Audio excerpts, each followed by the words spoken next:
une entrée en matière mouvementée.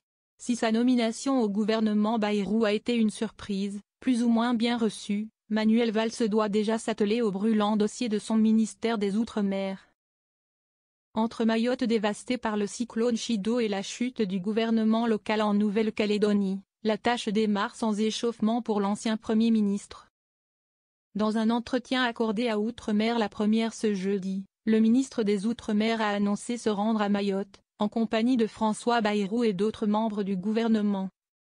À partir du dimanche 29 décembre pour rencontrer les élus, les forces économiques et sociales, l'administration et la population pour continuer à répondre à l'urgence et entamer la reconstruction de l'île. Amender la loi spéciale sur Mayotte pour répondre à l'urgence. Si le Premier ministre ne restera que 24 heures sur l'île, Manuel Valls a prévu, lui, de rester un peu plus longtemps afin de mener des consultations nécessaires pour amender la loi spéciale sur Mayotte, examinée en Conseil des ministres le 3 janvier.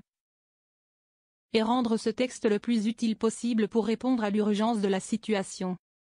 Cette loi spéciale doit permettre de déroger à certaines règles en matière d'urbanisme ou de recueil de dons par exemple, pour reconstruire au plus vite Mayotte. S'il dit comprendre les attentes, les angoisses, les exigences et la colère des Mahorais, Manuel Valls a assuré vouloir utiliser ce drame en tirant les leçons du passé. Il faudra toutefois, selon le ministre, éviter la démagogie. Ce sera long et difficile. La France n'a pas de budget, ce qui pose un certain nombre de problèmes. Au sujet de la Nouvelle-Calédonie, Manuel Valls a expliqué vouloir s'inspirer de la méthode Rocard son père en politique, à l'origine des accords de Matignon, en 1988. Le Caillou, en crise depuis plusieurs mois, jusqu'à de violentes émeutes et heurts à partir du mois de mai, traverse une crise à tous les niveaux de la société. Une crise encore confirmée par la chute du gouvernement local ce jeudi. Problème pour le nouveau ministre des Outre-mer, la France n'a pas de budget. Ce qui pose un certain nombre de problèmes par rapport aux engagements qui ont été pris il y a quelques semaines par Michel Barnier, explique-t-il avant d'ajouter, pour moi, c'est ça l'urgence.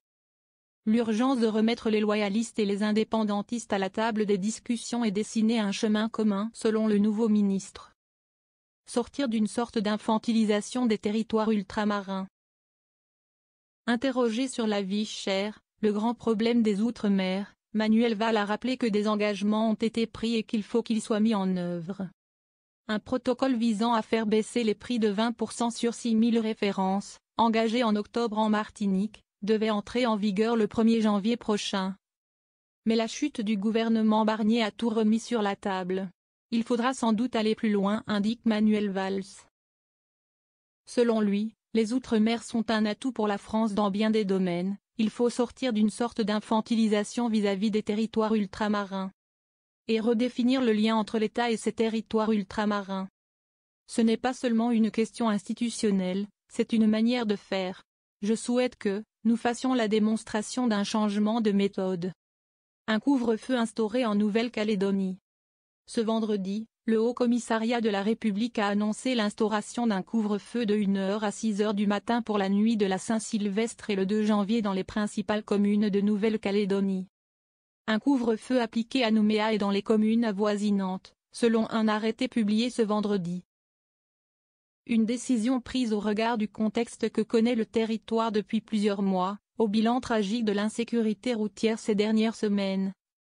Ainsi qu'à l'intervention répétée des forces de l'ordre sur certaines communes, précise le Haut-Commissariat dans un communiqué.